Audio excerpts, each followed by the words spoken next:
Hola, ¿qué tal? Buenos días, buenas noches, buenas tardes, dependiendo de dónde nos sintonizan. Este es el podcast de La Minuta del Emporio Digital. Transmitimos desde Europa en las diferentes plataformas. Un gusto estar con ustedes. Es la primera transmisión que hacemos post votaciones del 4 de febrero en El Salvador. Nos acompañan dos sociólogos para iniciar a entender lo que ha significado estas votaciones en El Salvador y en el exterior y en cuál nuevo contexto nos encontramos. Porque previo a las votaciones, sí, hemos hecho algunos análisis en base a las encuestas, pero seguían siendo análisis especulativos hasta cierto punto.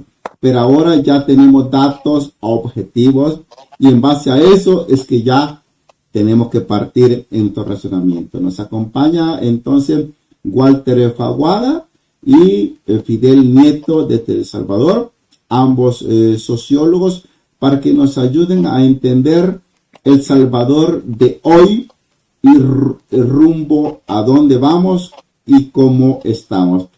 Así es que les doy la más cordial bienvenida a este podcast que se va a poner muy bueno. Bienvenido Walter y bienvenido Fidel. Muy amable por aceptar la invitación del Emporio Digital. Al contrario, gracias a ti, Andrés, por abrirnos este espacio para reflexionar un poco sobre la realidad de El Salvador. Muy bien. Walter, bienvenido.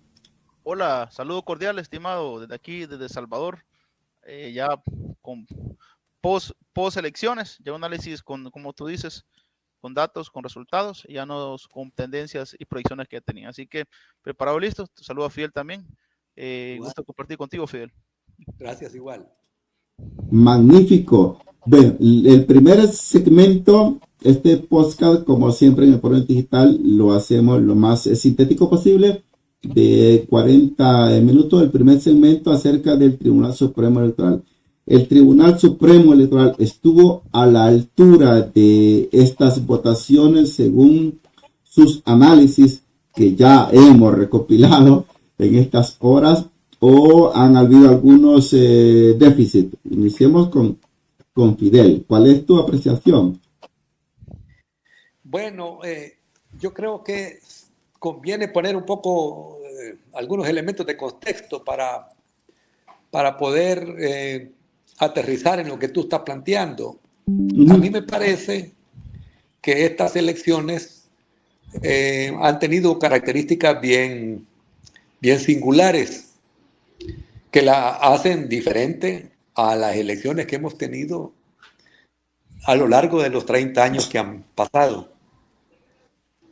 En primer lugar, hoy en estas elecciones teníamos un terreno totalmente desbalanceado en la contienda electoral. Un partido Nuevas Ideas que las diversas encuestas que se han realizado en los últimos años mostraban que estaba muy por encima del resto.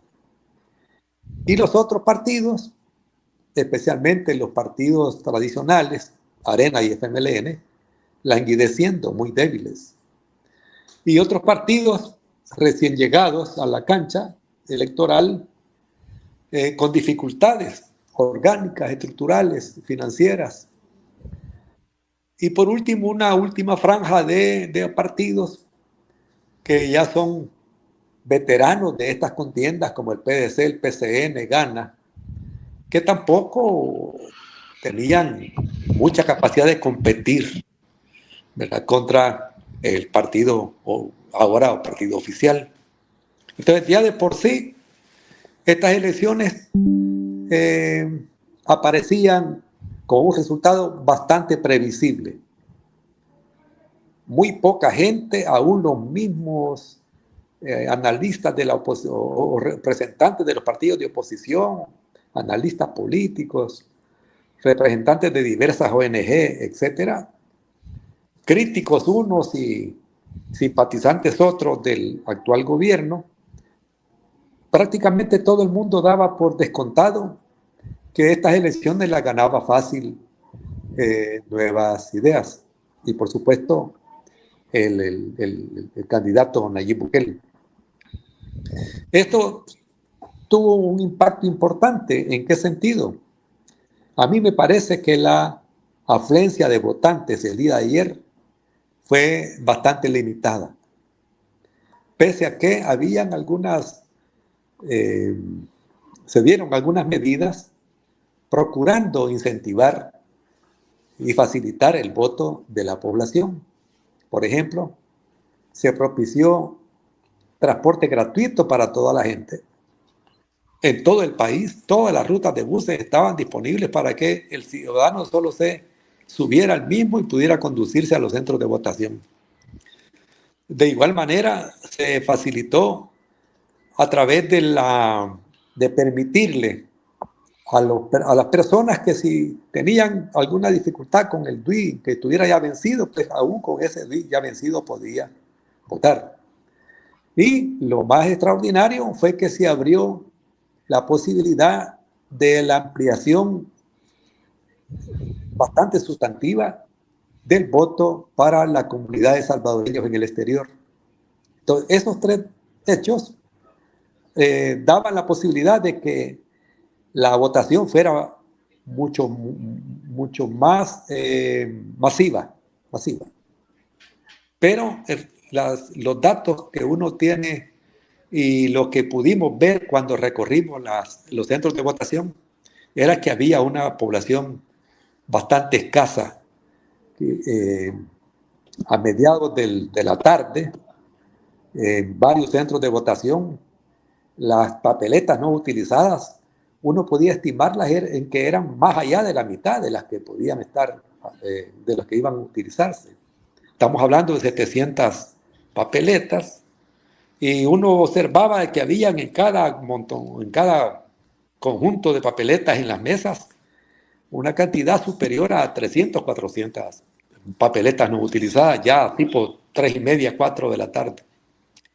Entonces, esto parece ser que fue lo más generalizado en todo el país, tanto en los grandes centros poblacionales como allá en los lugares más pequeños de población. Entonces, había otro elemento que también me llamó la atención: muy poca participación de los jóvenes en la votación. Mucho adulto joven, adulto mayor, ¿verdad? Pero la juventud esa de 18 años, de 19 años, de 20 años, por lo menos yo vi muy poca gente, muy escasa gente de esas edades en los centros de votación que recorrí. Esto es una cosa que habrá que ponerle atención.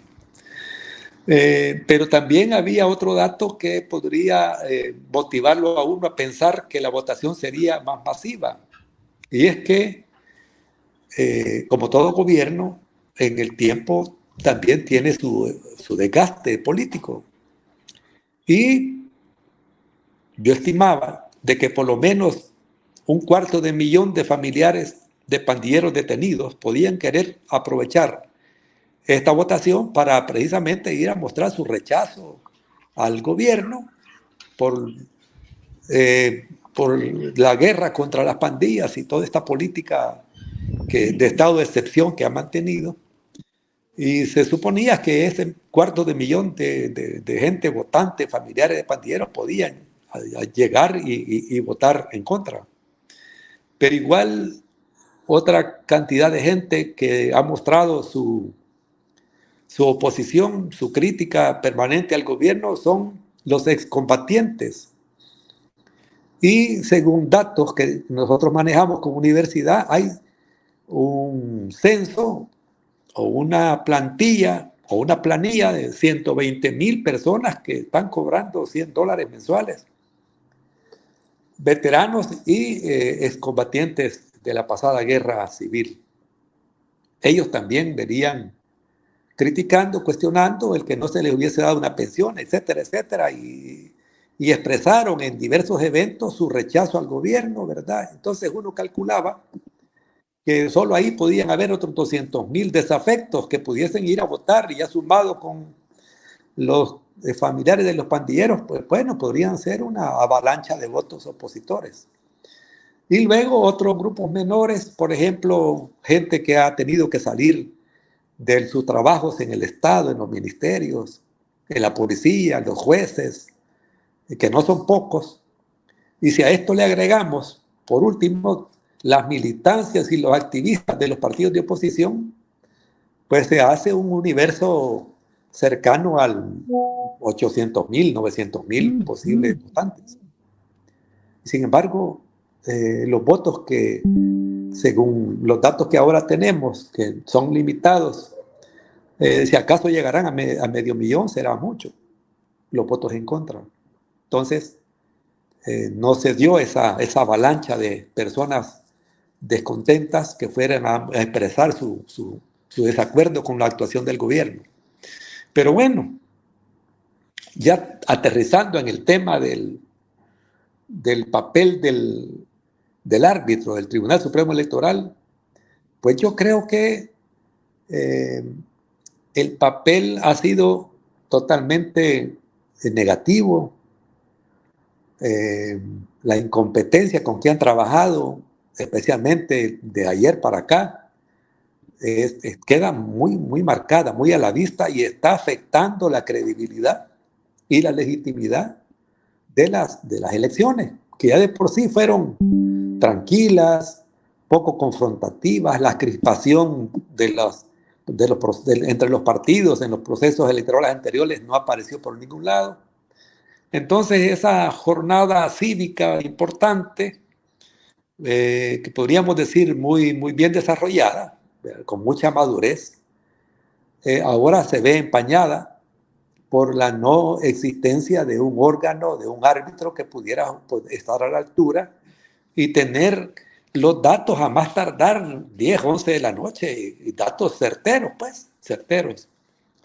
Entonces, yo creo que es lamentable, y habrá que, creo yo, hacer un esfuerzo de parte de los miembros del Tribunal Supremo Electoral para hacer todo lo posible para darle credibilidad a su papel y, por supuesto, al mismo proceso electoral. Pienso también de que los partidos en contienda deben poner todo lo que esté de su voluntad para lograr recuperar y rescatar la credibilidad, que ahora, creo yo, está puesta en duda precisamente por esta actuación tan pobre y tan deplorable del Tribunal Supremo Electoral. Vale. Muy bien. Gracias, Fidel. Pasamos a Walter. Yo, pues, modestamente tengo mi opinión acerca del Tribunal Supremo Electoral en base al trabajo que hice como observador, como delegado de los derechos humanos aquí en Milán. Yo puedo hablar de aquí, de Italia, efectivamente, específicamente de Milán, donde me tocó estar. Durante este día he podido ver vídeos de opositores y de todo, y varios análisis acerca de esto. Le he escrito y nos hemos enviado mensajes con amigos aquí en Italia. No se sientan mal los amigos y amigas que participaron temporalmente en el Tribunal Supremo Electoral aquí en Italia. Ustedes realizaron un trabajo muy bien. Pero si me piden cuál es mi opinión sobre el Tribunal Supremo Electoral en El Salvador, yo les doy un 3. Para mí no superan ni los magistrados, y lamentablemente la parte técnica e informática tampoco. Yo les doy un 3. Si me tocara decidir, yo lo podría despedir. No estuvieron a la altura. A nivel técnico estamos hablando. El técnico, administrativo, esta empresa que contrataron, pues les digo que no ha sido lo mejor de lo mejor a nivel técnico. Por supuesto que mucha gente lo que más le interesa es que si ganó o no ganó el presidente, eso es lo que más le interesa. Pero habemos otros que vamos más allá de eso, no nos quedamos en lo superficial. si ganó o con cuánto ganó, y la euforia, y los juegos artificiales, las luces LED.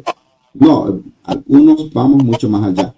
Bien, dicho esto, evidentemente hemos traído algunos pensadores para que nos ayuden, porque esto es un proceso que va a quedar evidentemente en la historia.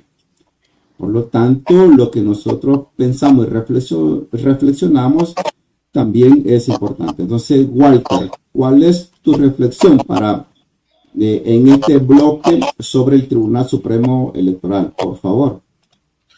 Bueno, creo que para el Tribunal Supremo Electoral se le avecinaba un reto enorme, como bien ha dicho Fidel, y es que las elecciones se pintaban para que el árbitro que iba a ser el tribunal fuera el menos mencionado al final. Creo que si buscamos un símil, y podemos ver un símil así en la cultura popular, el fútbol, si cuando no se habla del árbitro, el árbitro estuvo bien, significa que el árbitro hizo su trabajo y nadie se dio cuenta que hizo su trabajo porque tenía que hacer bien. En este caso, el tribunal ahorita mismo está dando su conferencia y está anunciando que el escrutinio preliminar es suspendido al escrutinio final a contar voto por voto. Esto implica que fracasó en darle al pueblo salvadoreño una estimación preliminar de lo que es la victoria o derrota, empate o lo que sea de cualquiera de las fuerzas políticas en competición. Y aunque son innegables los resultados, porque tampoco vamos a caer los resultados son innegables, existe una avasalladora victoria del presidente Bukele, eso no implica que esa avasalladora victoria pueda verse ensombrecida por un mal trabajo que ha hecho el tribunal y que se presta, por supuesto, a un montón de confabulaciones que estamos en América Latina. Estamos en salvar una región de América Latina, donde América Latina tiene una trayectoria con sistemas electorales robustos. Yo creo que esto demuestra que la parte electoral, en materia electoral, es compleja. Porque como tú dices bien, Andrés, ahorita sí está la euforia, la emoción, ganó uno, los otros que perdieron, se cumplieron los pronósticos. Bueno, nosotros que hacemos sondeos, pues los pronósticos los cumplimos relativamente, pero queda aquella situación de que la garantía del voto y la voluntad popular debe estar garantizada, independientemente si quien resulte ganador sea a mi favor o en mi contra. Y en este sentido yo creo que el tribunal fracasó en logística, en tecnología, en decisiones y en la posibilidad de hacer de generar este proceso, la confianza que realmente debe tener este tipo de situaciones. Ahora, esto llama la atención porque los procesos electorales no se ven para el presente, se ven para el futuro.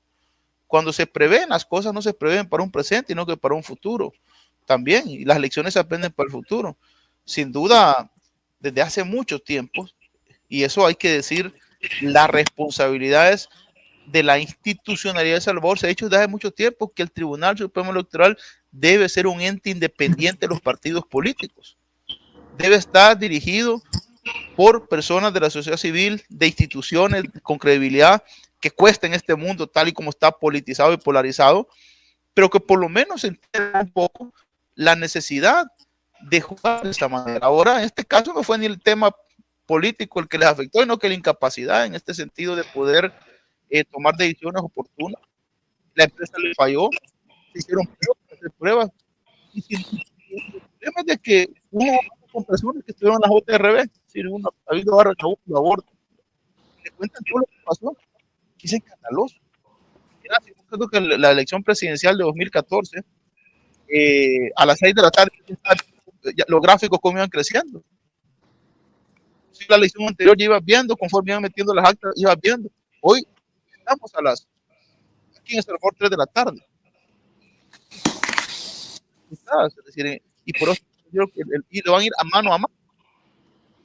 Entonces, como vos decías, ahorita estamos la victoria estuvo, ¿verdad? Sí, ganó uno, los otros perdieron.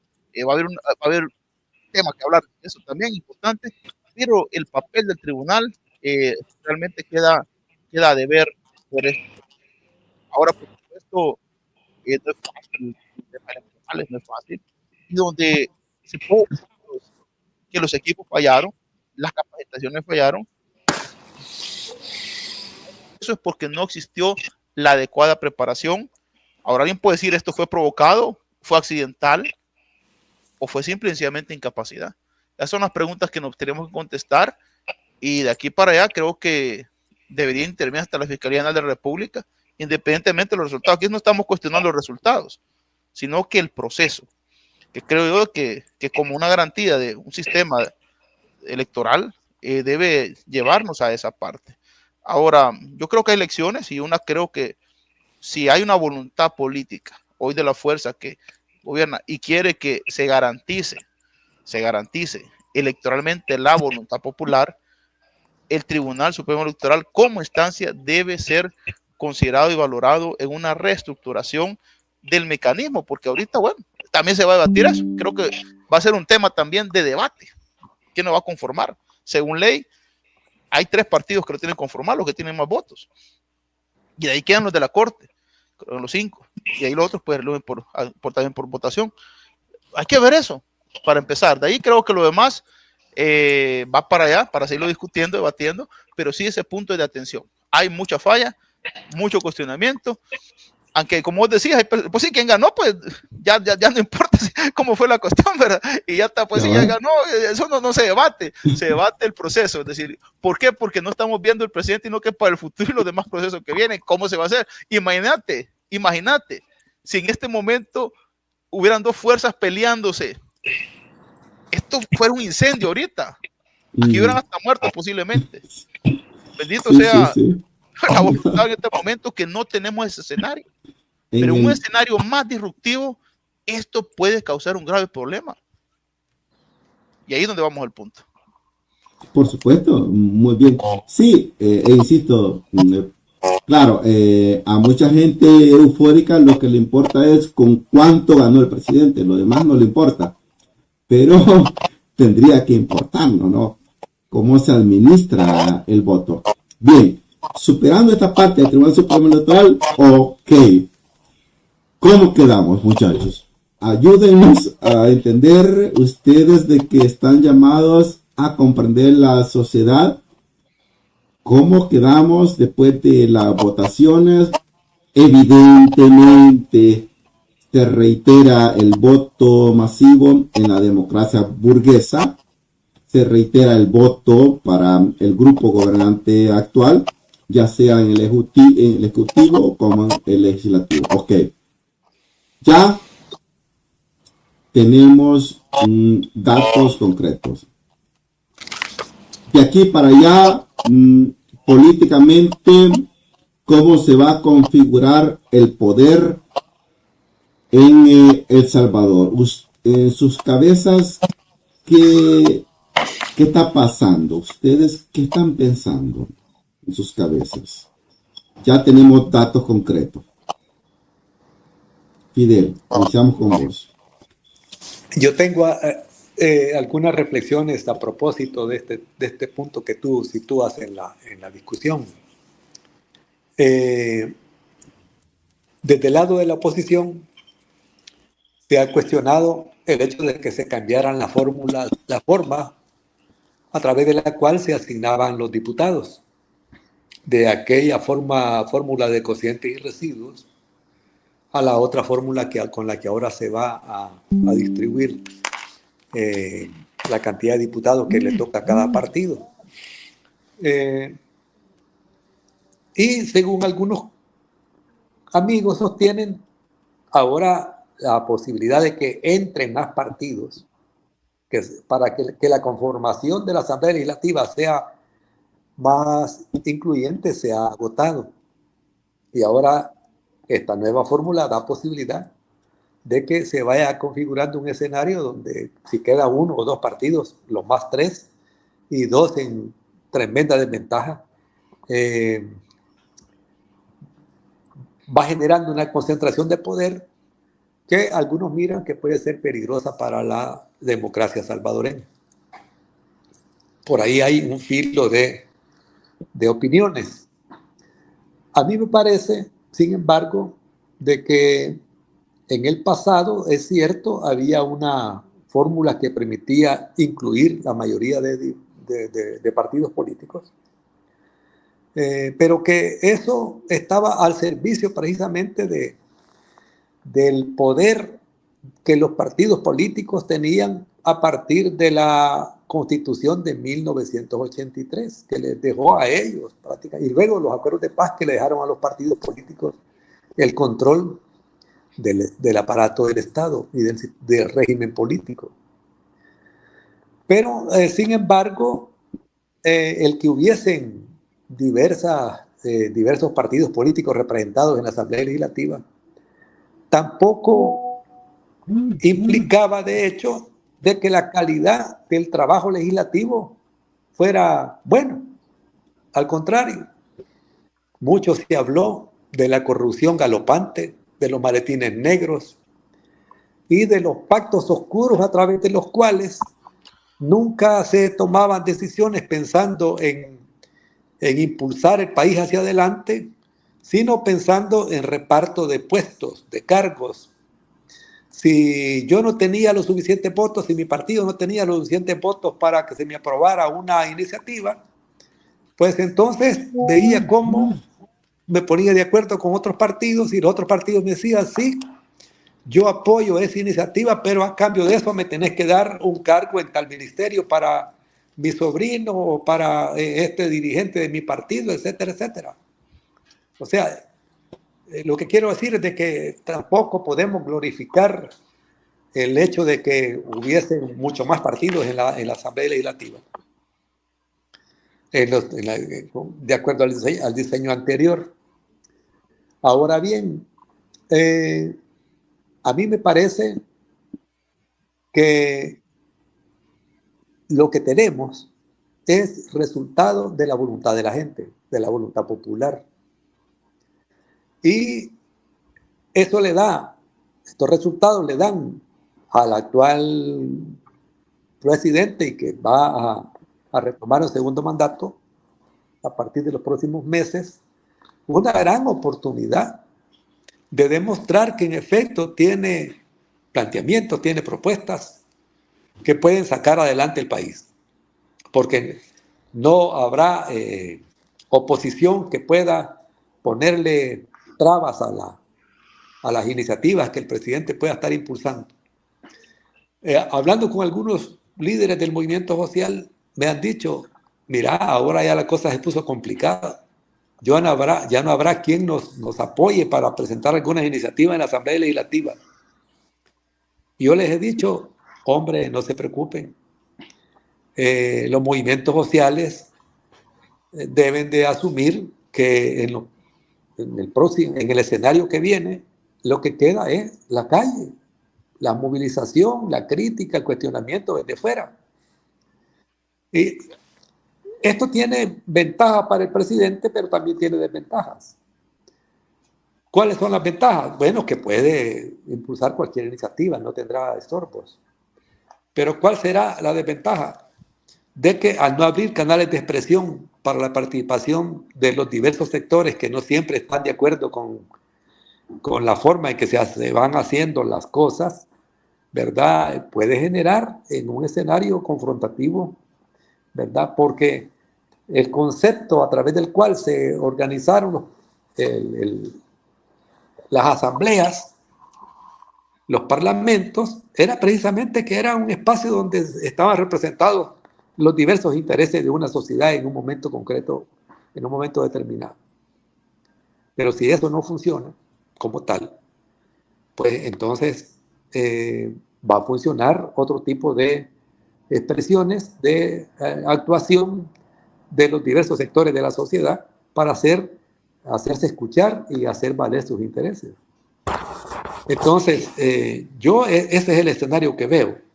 Creo que los actuales dirigentes del Partido Nuevas Ideas, el presidente Nayib Bukele, deberá tener la suficiente inteligencia como para sacar las lecciones de esta experiencia que tiene luces y tiene sombras, como ya hemos dicho acá, ¿verdad? Ese es un reto que le queda también al gobierno. ¿Por qué no fue tanta gente? ¿Sí? ¿Por qué no fue la avalancha de personas a votar que se esperaba y que se propició? ¿Verdad? ¿Qué pasó? ¿Por qué no fueron los jóvenes a votar? ¿Verdad? Se suponía que este gobierno tenía en la juventud una fuerza impulsora y de apoyo valiosa, importante. Pues sucede que pareciera que en estas elecciones eso no se pudo confirmar, ¿verdad? Y la gente que salió a votar y que le dio la mayoría al partido de gobierno y al presidente, no fueron precisamente la juventud. ¿Ya? Vaya, muy bien. Se ha incorporado Eric Presa, mi partner allá en España.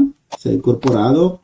Eric, hemos evaluado el aspecto del Tribunal Supremo Electoral y los tres, Walter, Fidel y yo, considerado que no han superado la evaluación. A manera jocosa, lo decimos, pero bueno, es una tragicomedia, ¿no? Lo que estamos discutiendo evidentemente queda a la luz de los datos, muchas lagunas, deficiencias. Ahora, yo diría, desde el momento de la licitación de esta empresa privada, en lo que a mí me corresponde apasionalmente, el caso informático y las preguntas que nosotros les hemos hecho cuando desarrollé la función de supervisor y observador de los derechos humanos, no llenaron los requisitos de garantizar algunos derechos esta empresa privada. Entonces yo no la contrataría de nuevo. Si me preguntaran, yo no la contrataría de nuevo porque, por favor, no pongan la excusa que no son capaces. Hoy con la tecnología todo es capaz. Así es que ese cuento a otra vieja, a nosotros no. Entonces, vaya, Eric, bienvenido. Ya superamos el aspecto del Tribunal Electoral, estamos entrando al aspecto ya político, ya de lo que pasó después. Sí, ya el desorden que nos encanta a todos. Vale, sí, no, gracias por agregarme.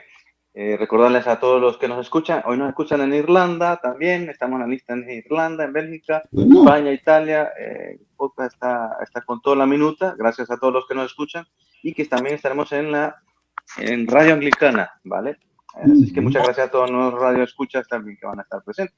Ahora mismo, pues, saludarnos Radio Anglicana de España. Andrés, a Walter, Radio Anglicana, sí.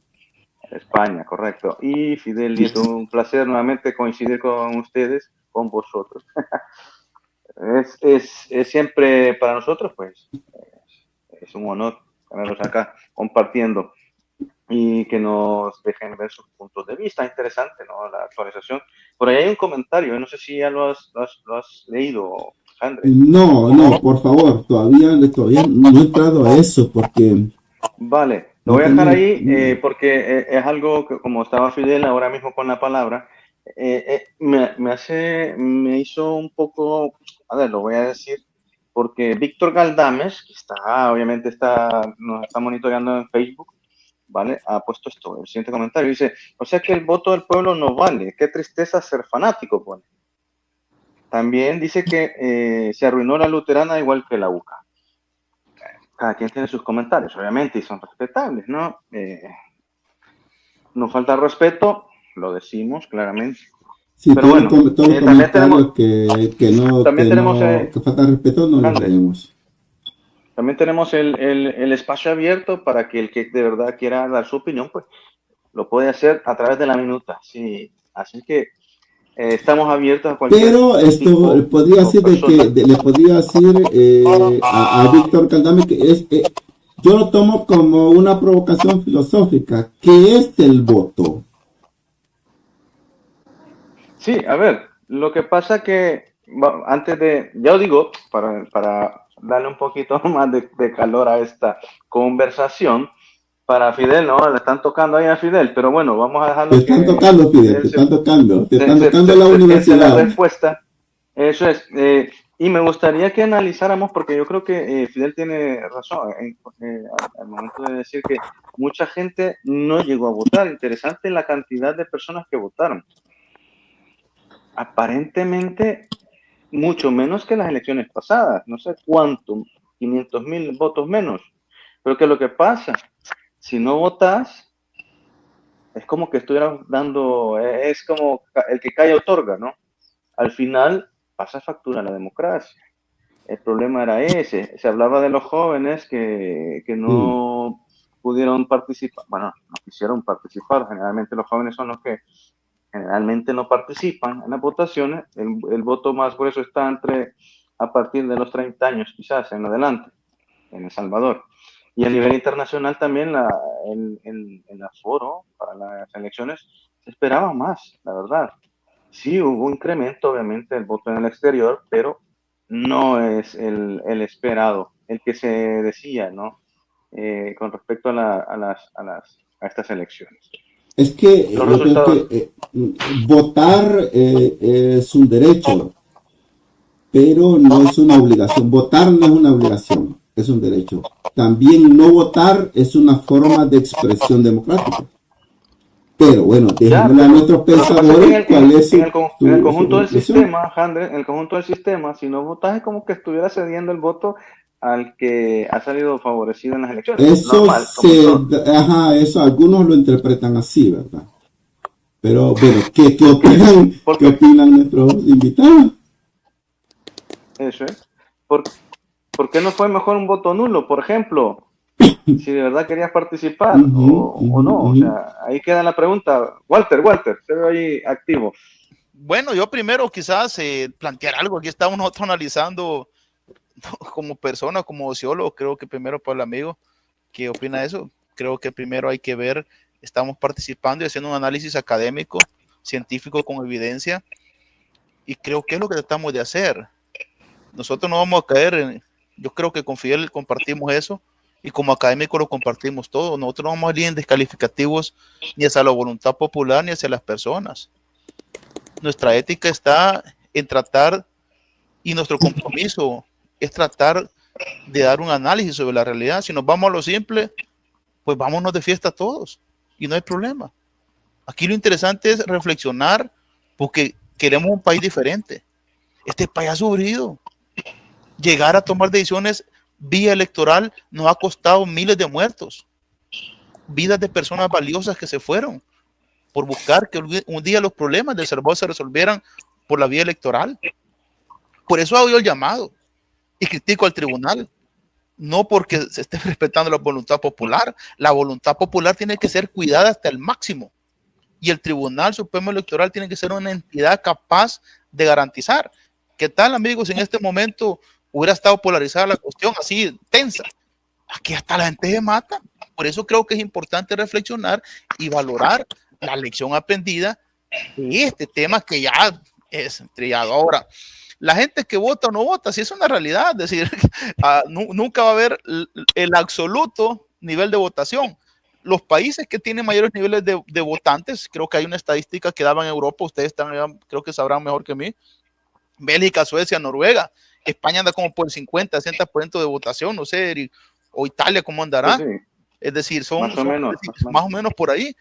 Y El Salvador, la tradición, bueno, que más llegado creo que a 65, 66 de los posibles votantes.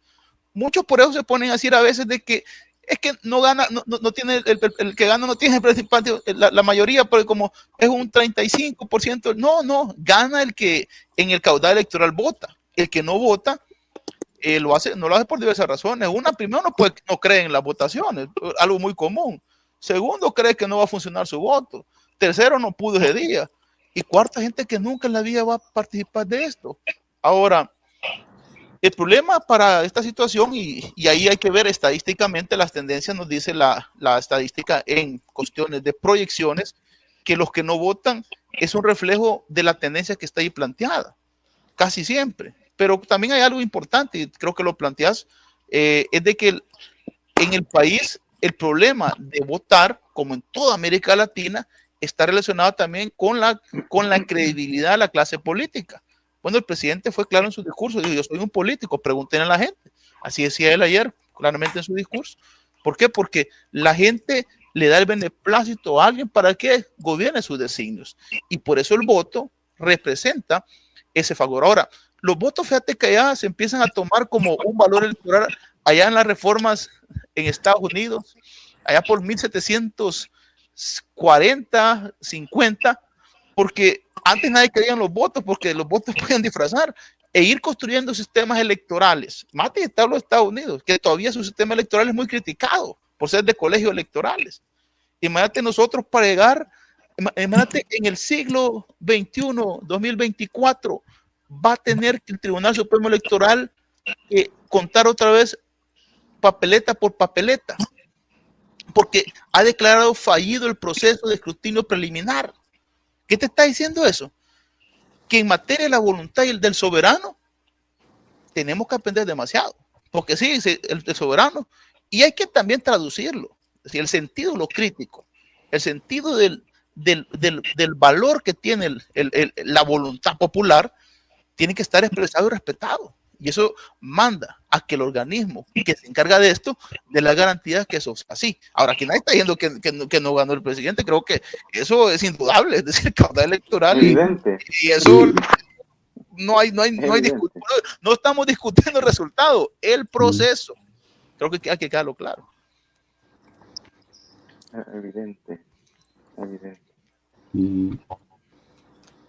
Fidel, entonces, vaya. ¿Cómo queda conformado el grupo gobernante en El Salvador?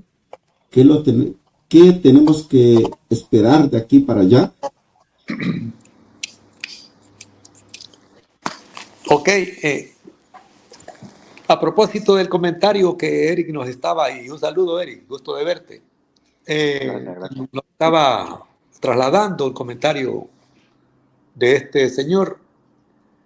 Pues yo no vengo aquí y en ninguna parte voy a llegar, si me piden que haga un análisis, a aplaudir, ¿verdad?, lo que está sucediendo. No es ese el papel de un académico. De hecho, hago un paréntesis, Fidel. Yo no te presenté como rector de la Universidad Luterana, te presenté como Fidel, como sociólogo. Perfecto. A ustedes dos, a Walter y a vos, ¿verdad? Un poco para ser honestos.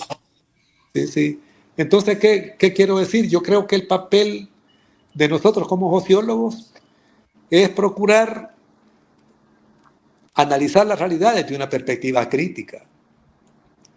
Y en esto siempre se corren riesgos, y uno de ellos es el de encontrarnos con pensamientos ideológicos fanatizados que quisieran que uno, pues hombre,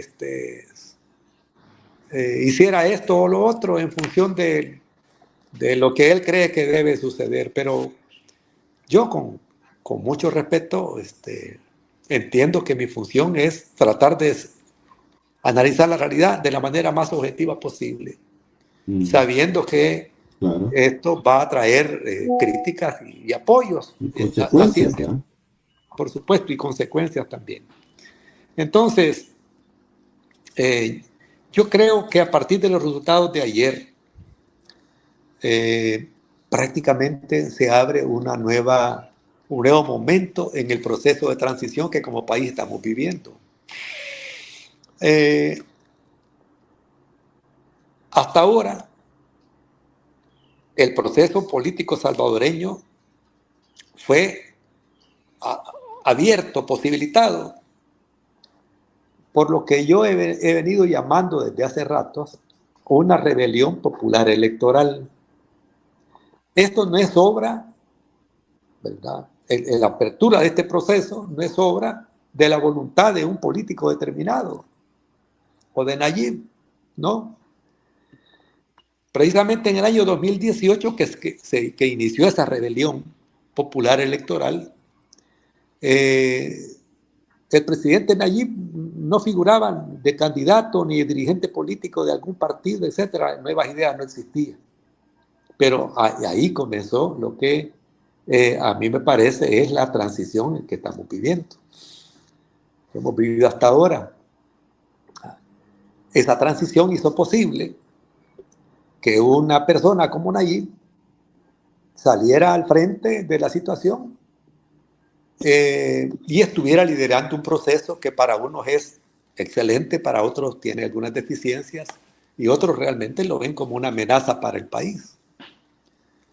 Están hablando del dictador, etcétera, etcétera.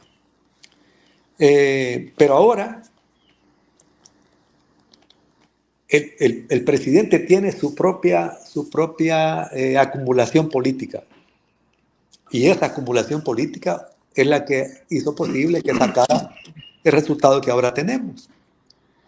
Yo podría asegurar o arriesgarme a decir que el verdadero gobierno de Nayib comienza el 1 de junio, en este segundo mandato.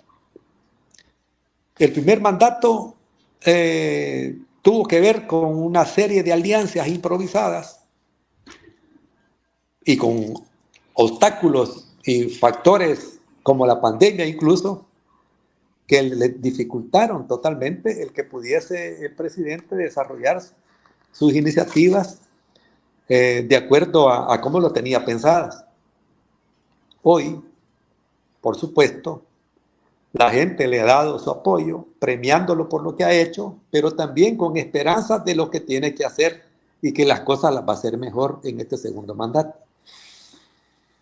O sea, no es un cheque en blanco, al contrario, es lo que ahora asume el presidente Nayib en el próximo periodo, será un compromiso de un nivel superior incluso al que asumió hace 5 años. ¿Por qué? Porque ahora no puede decir que va a tener una pandemia enfrente, que va a tener un Congreso que está en contra, que va a tener una oposición férrea, porque esa oposición prácticamente quedó tirada en el suelo las elecciones de ayer. Ni de los gobiernos pasados. ¿Perdón? Pero ni de los gobiernos pasados, digo, porque esa es la muletilla que se utiliza, ¿no? Esto lo hizo el FMLN, que su sombra sería el mismo. Yo creo que ahora, exactamente, que ahora ya estar justificando que así encontré esto, pues ya no le va a funcionar. Entonces, el nivel de responsabilidad histórica y de compromiso con la gente, me parece a mí que ahora es muchísimo más fuerte. Ahora, si nos quita a la gente señalada por corrupción, ¿verdad? No es porque tenga compromiso, porque le ayudaron para ganar la primera elección. Hoy ha ganado porque es él, porque la gente lo ha hecho ganar, ¿verdad? Y la gente está apostando a que resuelva los problemas que no ha podido resolver en este periodo. ¿Y a qué me refiero, por ejemplo? La gente se está lamentando mucho el que los jóvenes no tienen empleo. Muchos jóvenes no siguen sus estudios universitarios porque no tienen sus familias cómo financiarlos, ni ellos no pueden conseguir un trabajo que les permita pagarse el estudio en alguna universidad pública o privada. Siempre hay que invertir. Entonces, la gente está reclamando empleo, está reclamando mejor educación, está reclamando mejor salud y, por supuesto, está preocupada también por temas como el cambio climático, la seguridad y la soberanía alimentaria, el problema del agua en el país que se está secando. En fin, ahora le toca al presidente atender ese tipo de demandas. Lo de la seguridad lo ha resuelto bastante bien, aunque ayer en su discurso aclaró que todavía la guerra contra las pandillas no ha sido ganada, ¿verdad? Hay que ver qué otras etapas vienen. Sí. ¿Ok? Entonces yo quisiera que este planteamiento. Vale, si quieres finalizas porque voy a terminar la idea, Fidel. No, yo me quedo ahí. Sí, lo que quiero decir, vale. mejor dicho, es que el hecho o el resultado de las elecciones de ayer abren una nueva etapa, un nuevo momento, ¿verdad? Donde, como tú bien decías, ya están poniendo excusas de que los los que gobernaron antes, ¿verdad? Son los responsables de que no haga esto o lo esté haciendo mal, ya esa excusa va a valer muy poco. Y hay otra cosa. A mí me parece que esta campaña, estas elecciones han sido una escuela para la población. Y la gente está aprendiendo que hoy lo respalda, pero que mañana, dentro de 3 años, le puede quitar la mayoría que tiene la Asamblea Legislativa. Por supuesto. Así, por supuesto. En un pispás. De acuerdo, Fidel. Tengo un par de comentarios antes de pasarte la palabra, Walter. Carmen Castillo dice, lastimosamente, desde siempre la juventud ha sido un sector de la población que no le ha interesado votar. Luego hay otro comentario de Carmen que dice, somos una lanza, dice, y pusimos a Nayib como nuestra punta de lanza. Lo que decías tú, Nieto, lo confirma Carmen Castillo. Interesante, ¿no? Hay que ver que el respaldo que tiene actualmente Nayib Bukele, ahora presidente electo Nayib Bukele, pues continúa, ¿no? A ver, que no es el 90 y pico de antes, hoy es 80, algún desgaste tendrá, que hay menos votantes también, han habido menos votantes. Entonces, aquí la pregunta es, y va a estar enfocada para ustedes dos, Walter y Fidel, ¿por qué esperamos nosotros aguantar y decir, joder, hasta que nos pisotean, vamos a cambiar esto porque ya no podemos más? Hasta que nos estamos asfixiando económicamente, que nos asfixiamos de la delincuencia, ¿por qué esa situación se da en los países? ¿Cuál es la razón? Porque la gente pretende llegar hasta el extremo. Bueno, estamos en el podcast de Leporo Digital, La Minuta, y nos acompañan con nosotros Walter Faguada, sociólogo de El Salvador, y Fidel Nieto, también sociólogo de El Salvador, y nuestro colega en España, Eric Presa, y quien les habla, Andrés José Santos, Andrés JS. Ahora, retomando eso, y quiero enfatizarlo, porque sociológicamente la gente espera llegar al extremo, es decir, hasta que el agua le llegue al cuello para tomar decisiones. Y lo preguntaba porque los movimientos, o incluso, o sea, todas las organizaciones sociales, que van dándole, sí, a ver, si se sienta con nosotros, arreglamos el tema y se acabó el fuego, ¿sabes? O sea, cuando tú tienes, que vas a exigir tus mejoras, tus condiciones, qué sé yo, y se sientan contigo, pues tú te callas, pero tú no apoyas a otros sectores. Y ese es el problema, creo yo. Pero, Walter, Fidel, ¿cómo lo aprecian ustedes esto? Dale, Walter. Bueno, yo creo de que, mira, lo que pasa es que hay elementos que hay que ver que, no, ¿por qué la gente llega hasta el final? Pues obviamente porque hay que entender algo, hay que comprender la naturaleza de vivir o considerar qué es el constructo de lo que llamamos democracia. Y ese constructo, lo que llamamos democracia, tiene que ver con algo que expresaba ahí el utilizando, que la audiencia que nos sintoniza. Alguien dice, es el pueblo, el pueblo. Sí, el pueblo es un concepto que, como dice Giovanni Sartori, se define y se entiende antes de la ilustración, ¿verdad? Porque el problema se llama sentido de ciudadanía. Y yo creo que buena parte ser ciudadano no solamente implica tener DUI, sino que cumple una serie de responsabilidades y obligaciones que entre las cuales está el control al poder. Pero lamentablemente las democracias como sistemas, porque hay un debate grande, se han construido desde un sentido sufragista y eminentemente utilitario. Yo le digo a la gente siempre que es triste y lamentable cuando estamos en campaña que los políticos visitan a la gente más pobre, van a donde está la champita, la señora que sufre, pero debería darles pena y vergüenza. Cuando termine su mandato deberían llegar a ese mismo lugar y preguntarle a la persona, ¿qué hice yo por usted? Pues esa persona, y si la encuentra igual o peor, es decir, ahí hay un problema. Pero ahí está lo que dice Fidel, lo retomo a él, la función de uno no puede aplaudir todo. Uno tiene que ser crítico. Fíjate que ha salido un documental bien interesante, no sé si ustedes lo han visto, este señor Lethal, español, que ha sacado el tema de la violencia, en El Salvador, el tema de las pandillas, y se armó un debate interesante sobre lo que él presentó. Y una de las cosas porque unos dicen que para un lado, otros dicen que le paga el gobierno, otros dicen que le pagan la ONG, Soro le paga, es decir, abre un debate interesante que este señor, pero porque ponen crudos los problemas. O sea, aquí el problema es que los problemas están crudos. Y lo que dice Fidel, el presidente ha logrado la voluntad popular. Nadie, es decir, su victoria fue avasalladora. Es decir, ahí están ya debatiéndole cifras, si es la más grande, pero no importa si es la más grande o alguien le ganó 3 pulgadas o alguien le ganó por 2. No, es avasalladora y representa por fin el fin y el requiem de la posguerra en El Salvador. Porque hoy sí, Arena y el FMN están ya y se sostienen por un poco de oxígeno, que les queda muy poquito, según los datos que tenemos, sobre la base de alguna militancia, alguna esperanza, sectores.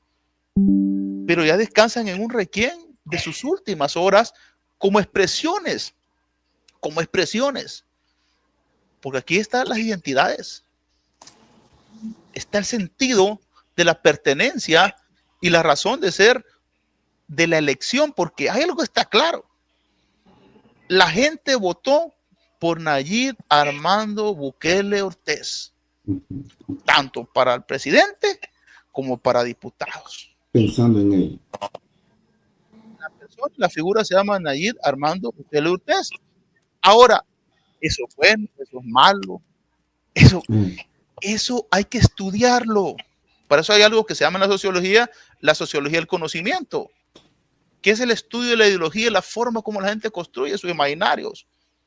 Hay que leer a Karl Manaher, hay que leer a Gramsci, hay que leer a Berkeley, hay que leer a varios autores, Marcuse, hay que leer a Foucault. ¿Por qué? Porque el salvadoreño le va a poner las neuronas a un montón de gente a pensar. ¿Por qué? Porque la gente, como dice muy bien Fidel, ha hecho una rebeldía electoral. Porque sabes que el sistema no estaba diseñado para esto. El sistema, como está estructurado, estaba diseñado para otros resultados. Ahora, el cambio de sistema genera otros resultados. Y por eso la oposición ya no puede existir con una visión multipartidista.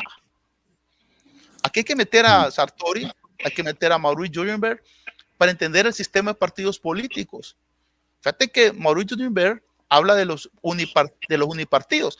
Aquí se ha dicho que vamos hacia el partido hegemónico.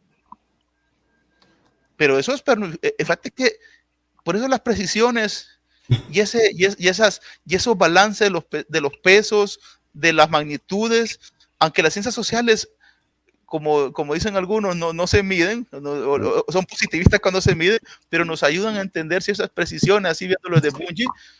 Fíjate que hay una transición en los unipartidos. Las terminologías, Walter. El concepto, la categoría que se esboza. Que viene Sartori y habla de 3 niveles de unipartidismo. La primera dice que es el partido totalitario, no existe nada más que ese partido. La segunda es el hegemónico, donde solo existe ese porque él quiere existir y tiene otro con satélite, y está el tercero que es el predominante, que es el que la gente escoge, a pesar que hayan otros. La única posibilidad, según Dewey, pero ahí hay una diferencia, porque una cosa es hegemónica, otra cosa es predominante. Y si la oposición que fue derrotada electoralmente no entiende ese mapa, van a caer 1, 2, 3, 4, 5, 6 veces. O sea que culturalmente están perdidos. Solo le quiero hacer una pregunta a Walter, porque con la estructura de este comentario me parece interesante, porque entonces, si vemos el resultado, comparándolo con otras elecciones, por ejemplo, hace 10 años, 15 años, había bipartidismo, ¿no? Hay un debate serio, se dice. Te escucho. Entonces, te voy a claro, con la postura. Entonces, a eso es lo que quiero llegar, porque ya me imagino que me has entendido por dónde va la cosa. Entonces, la gente en El Salvador no es polarizada en su pensamiento político, porque si hay un partido predominante, es porque no existe, o sea, que todos los salvadoreños están apuntando sobre la misma visión de país. La mayoría, ¿no? Ahí está el problema que Sartori. Porque ayer decían, se ha manejado que está armando una atmósfera y se ha dicho, yo lo he visto en varios análisis ahorita, que la polarización ya no existe en el país, porque hay una derrota electoral. No, siempre y cuando haya polarización, y aunque sea la mínima, estás en el partido predominante. El día que todos los salvadoreños, demos la mano y digamos, sí, entonces estamos ya en el partido, estamos más cerca del hegemónico. Ahora, pregunto, ¿hay una derrota electoral o hay una derrota política? Pero espera, porque es que aquí es la parte sociológica que quiero meter, a ver si me resuelven esta duda, porque nosotros los salvadoreños somos bastante fanáticos, lo voy a decir claro, lo vemos en el deporte, lo vemos en la religión, y ahora en la política. Por ejemplo, te lo pongo así, tú vas con el equipo ganador, aunque no te guste, pero wow, yo voy a ir, yo soy de Nuevas Ideas y hemos ganado con mi presidente. Entonces, si vos sos el del equipo de tercera categoría, pues por los otros partidos, ¿no? Que casi nadie les va.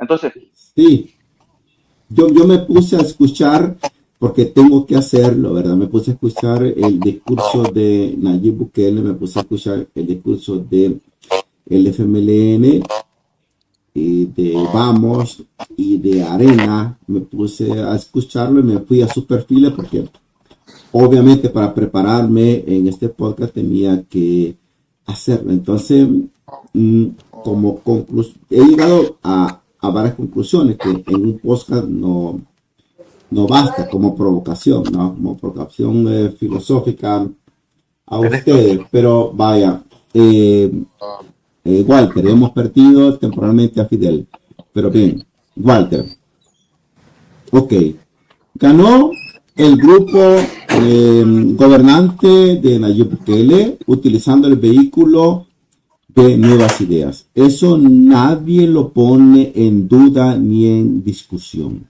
Nadie lo pone en duda. Pero ¿qué representa esto? La gente votó por ellos. Lo que me consta que masivamente la gente, al menos exterior, aquí donde estoy, votó por ellos. Estamos frente a una autocracia, a una democracia o a otra especie de democracia. Parece banal, parece banal, pero no lo es. Me gustaría de que nos ayudaras a entender este aspecto, por favor. Fíjate que ayer el presidente Bukele daba en su discurso, él decía algo. Y él decía, decía, esto es democracia, decía. Así decía él. Decía, demos pueblo. Ajá, poder del pueblo. Sí, hizo una explicación bastante básica, ¿verdad? Pero ahí viene el problema, lo básico, mi estimado Andrés, Eric y Fidel. Es que mira, decía Sartori, bueno, ustedes lo tienen ahí enfrente, vos lo tenés en Italia, Sartori, ahí puedes ver la tumba de él. También de Gramsci. A Gramsci puedes tenerlo cerca. Gramsci, mira, sí. El problema, dice Sartori, de la democracia, es que tiene dos problemas serios. El primero es etimológico y el segundo es deontológico. El etimológico, balancearnos entonces, balancear las cartas. La etimología es el estudio de la estructura de las palabras. Democracia significa precisamente poder del pueblo. Y la deontología es en la rama de la ética que estudia el deber ser. Y debería ser el poder del pueblo. Ahora la pregunta del millón, ¿quién es el pueblo? ¿Qué es pueblo?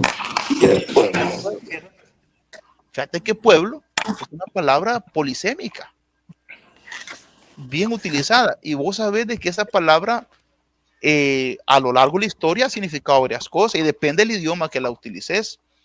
Ahora, la democracia, muchos dicen ¿qué es la democracia? Es un problema grande. Ahora, aquí la democracia, el concepto de democracia lo sintetiza una paisana mía que se llama la señora Milena Escalón. Ella le saca un video donde sale hablando y dice, en la democracia manda la mayoría, le guste o no le guste. Así dicen, y así sorpresa a la gente, pues.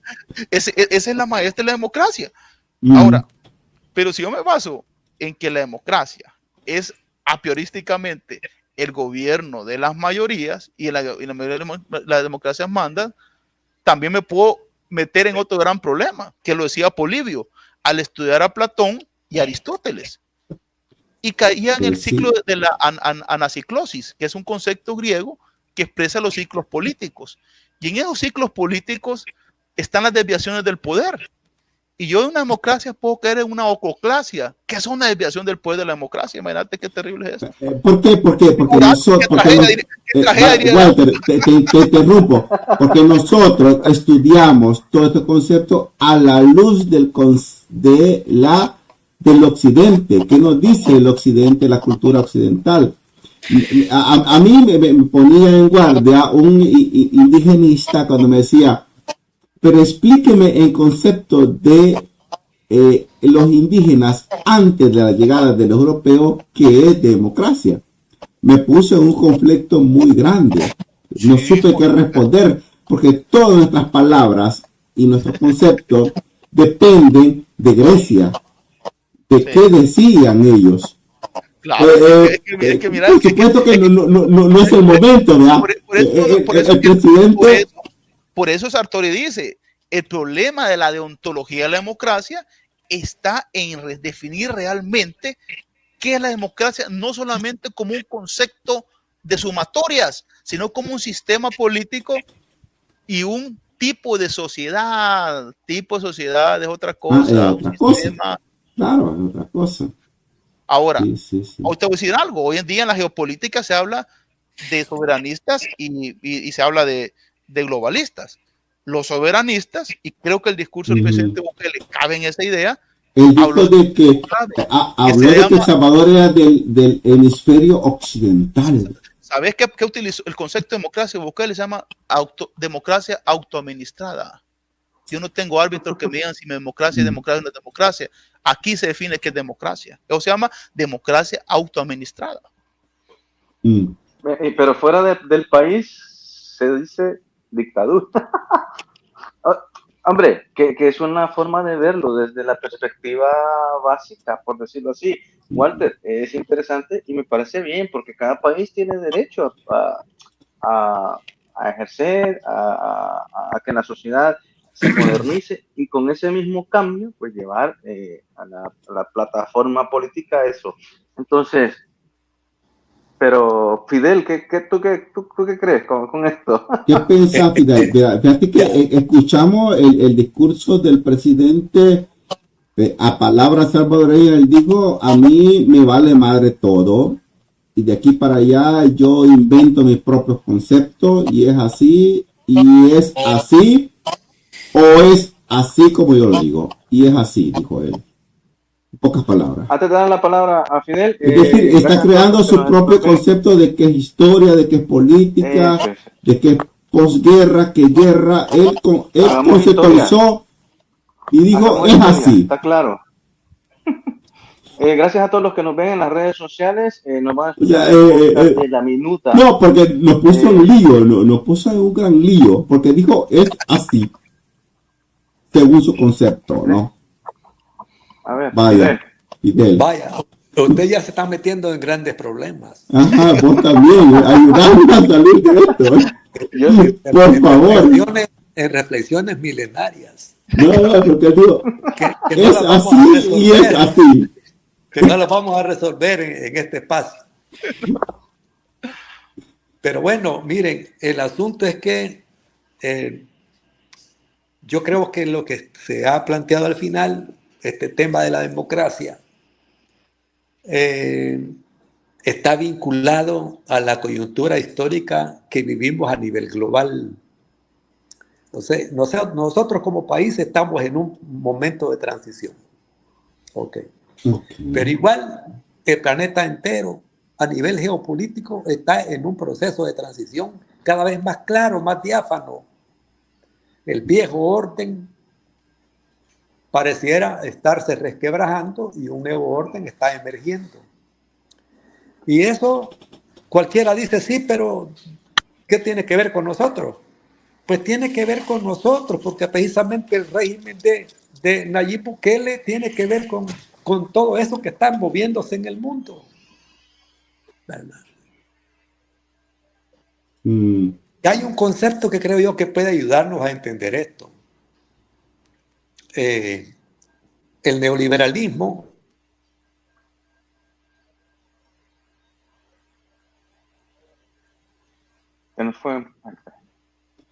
no se te escucha, Fidel. Mientras tanto, recuperamos el audio de Fidel. Bien bonito el poema de Anthony Blinken, lo que dijo Fidel, sobre El Salvador. No se te escucha, Fidel. No se te escucha. Tendrías que habilitar el micrófono. Creo que se le fue. No te escucha, Fidel. Bien bonito el poema que dijo a Anthony Blinken. Ahora, decir, a ver. Todos estos... no. Te han cancelado el micrófono, Fidel, para que no hables. No. Ahora, si no escuchas, salite de la aplicación y volvés a entrar. Vuelve a acceder. Muchas veces se resuelve así el problema de manera fácil. Vaya, estuvimos viendo todas las posiciones que tuvieron y de la Unión Europea, Anthony Blinken, unos poemas bien bonitos que le dedicaron al presidente Nayib Bukele. Casi era un recital, fíjate, Walter. Vaya, pero a la gente concretamente le interesan saber unos datos. Vaya, el aliado gana, ¿cómo queda? Todos los aliados, los partidos aliados al gobierno, ¿cómo quedan, Walter? Bueno, exterminados, diría Terminator, ¿va? ¿Pero por qué? Desaparecido. Alguien que me explique. No, lo que pasa es que, mira, es decir, hay que ver las cosas, es decir, de esta manera. Paradero desconocido. Por favor. No, porque ese es como una película de ciencia ficción. No, lo que pasa es que, mira, el gran perdedor, lejos de cualquier cosa, son los aliados. Por ejemplo, Ghana se quedó sin llaves. Se queda sin llaves. Y Ghana venía siendo un partido que, quieres o no, sus votos eran importantes y relevantes para los logros. Ahora, pero el presidente sabía, y por eso que fue enfático. Creo que el mensaje de él no fue muy grande, de él no anduvo haciendo gran campaña. Su única petición, y fue enfático en eso, es que necesitaba los diputados suficientes de su partido, porque él puede inferir en su partido. Los aliados al final, de aliados a aliados, en un momento determinado, aquí las cosas pueden cambiar. De hecho, creo que solo el Reinaldo Carballo, allá en San Miguel, creo que se va a meter por PDC. De ahí se va a pelear los dos de Arena, porque están viendo que el voto en el exterior pues favoreció directamente el tema de San Salvador, Nuevas Ideas, y eso va a llevar a que la proyección planteada de una tercera entrada de alguien de la oposición al grupo del poder entrara. Entonces, básicamente estos partidos, dentro de la alianza que estaba, no se configuró esta vez y fueron a competir, pues, y salieron pues básicamente derrotados, y derrotan ellos mismos porque ellos votaron por esta reforma, porque esta reforma no solamente cambió el número de diputados, sino que el método de conteo, y eso es lo que lleva precisamente a lo que le llaman los expertos al método pasamos de las proporciones a lo que es la mayoría simple, y eso es lo que hizo pues básicamente acabar directamente el voto de los aliados. Así que de residuos y cocientes. Correcto, entonces se reduce y se reduce no solamente el tamaño, sino que también el método. Así que básicamente... Entonces sus aliados, en pocas palabras, valieron chonga. En palabras cristianas, están fuera del juego. Fuera del juego. Fidel, ya te recuperamos. ¿Qué ha pasado con los aliados, con los partidos aliados del gobierno? Que estaba PDC, PCN... el CD, que nunca logró jamás concretizar nada, pero ahí estaba. Entonces, vaya, esto, Fidel, a nivel para cerrar ya este aspecto electoral, a nivel electoral, ¿cómo queda la conformación del poder? Estamos, lo que popularmente se dice a nivel interno y extracional, del partido único que gobierna, Fidel. Pues, ¿cómo lo ves esto? Solo déjenme volver a retomar así muy breve el punto espinoso que dejó centrado Faguaga. Vaya, dale, por favor. Así como se ha hecho añicos el modelo neoliberal, también se hizo añicos su superestructura política. O sea, el neoliberalismo es libre mercado llevado al extremo.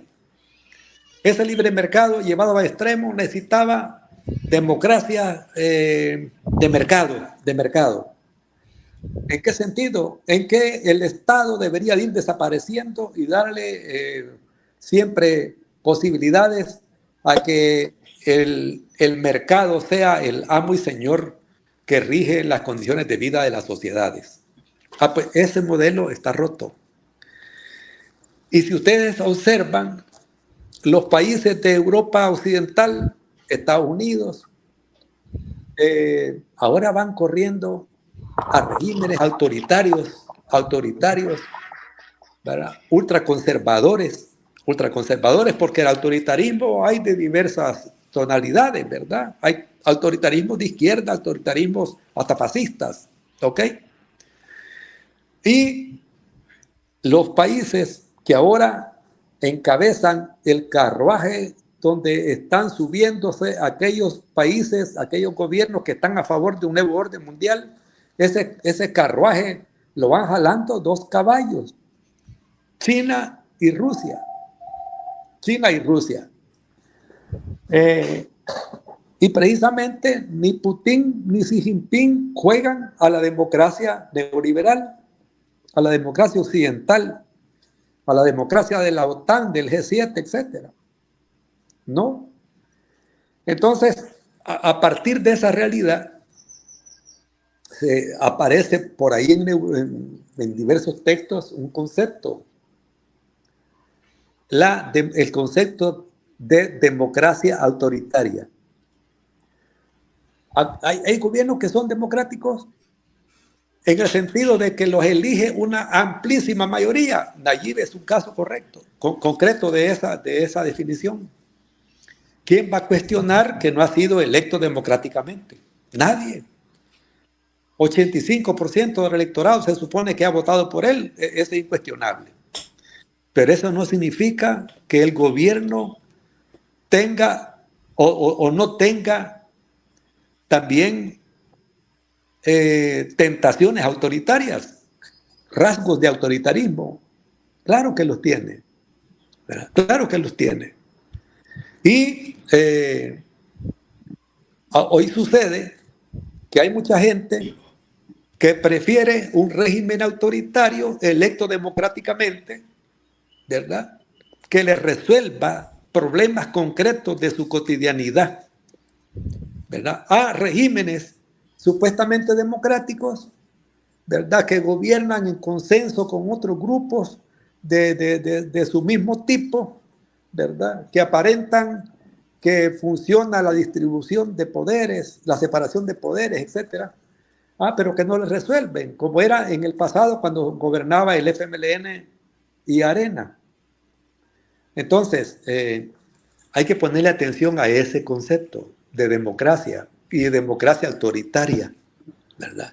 Porque parece ser que por ahí se van deslizando regímenes progresistas, pero también ultraconservadores. Miren el caso de Argentina, Milei. Para mí, un hombre que está haciendo un discurso sumamente atrasado, retrógrado, pero ganó las elecciones y nadie le cuestiona en su origen democrático. Pero es autoritario y neoliberal a ultranza. Okay. En relación a lo último que tú planteabas, a mí me parece de que ahora le escuché decir a Walter Faguaga una cosa, es que los otros partidos se están muriendo precisamente porque su vigencia se agotó. Arena era el partido del gran capital. ¿Y por qué no pudo hacer ni siquiera campaña? Dice, porque no tenían dinero. Ajá, o sea, ya no es el partido del gran capital. Ya no tiene soporte de la clase a la que Arena representaba y nació representando desde su mismo origen. El FMLN aparece como el partido nacido de la izquierda para defender los intereses de los trabajadores, la clase obrera, el proletariado, el socialismo, etcétera, etcétera. Pero nadie quiere votar por ellos. Y tanto los que votaban por Arena y los que votaban por el FMLN ahora están votando a favor de Nayib Bukele. Esta es la realidad. Y Nuevas Ideas es un mestizaje entre gente de Arena y del FMLN. Si ustedes miran, los funcionarios, incluso los más jóvenes, vienen de cada uno de esos partidos. De tal manera que no debe de extrañarnos que aparezca gente vinculada a procesos de corrupción porque vienen de partidos corruptos. Esa ha sido su escuela, ¿verdad? Si ahora el presidente va a tolerar que esa gente corrupta que está siendo señalada desde fuera se mantenga ahí, será su decisión política. Ya no podrá decir que no puede moverlo porque tiene poder suficiente para eso. La gente le dio a través del voto democrático todo ese poder para que pueda controlar y sacudir a esa gente que ofende la dignidad del pueblo, que tiene dificultades económicas, haciendo, o sea, a través de la corrupción. Entonces, a mí me parece que Arena y el FMLN ya no tienen razón de su existencia. Ya no tienen el soporte social al que dijeron representar en algún momento. Pero eso no significa que la sociedad hasta aquí llegó. Siempre habrá canales de organización y de movilización de la gente como para hacerse oír y empujar sus intereses. A mí me parece que este gobierno ahora tiene un tremendo desafío: hacer algunas reformas estructurales sin las cuales no habrá posibilidad de avanzar en procesos de desarrollo económico-social. ¿Cuáles son los ejes de acumulación que está empujando el actual gobierno? El turismo, la construcción, la atracción de capital extranjero, pero igual el capital extranjero no está llegando a El Salvador porque no tenemos recursos, que es lo que principalmente busca el capital extranjero, ni tenemos una fuerza de trabajo altamente calificada, que es otro que también busca el capital extranjero.